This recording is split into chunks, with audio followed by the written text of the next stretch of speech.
જય શ્રી કૃષ્ણ, જય સિયારામ, મહાદેવર। આજે અમે લોકોએ કર્મધર્મ સેવા મંડળના બહેનોએ બુઢાશ્રમની મુલાકાત લીધી, જે તમને વિડીયોમાં દેખાય છે।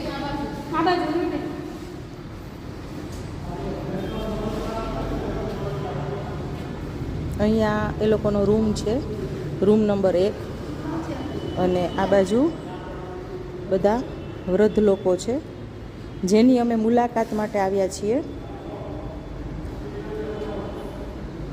આપ જોઈ શકો છો વિડીયોમાં।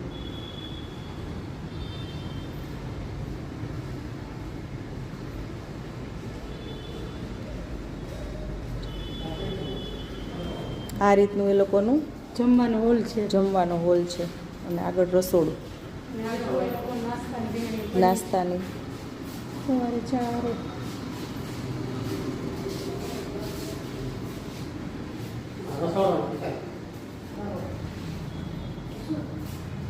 રસોડામાં તમારે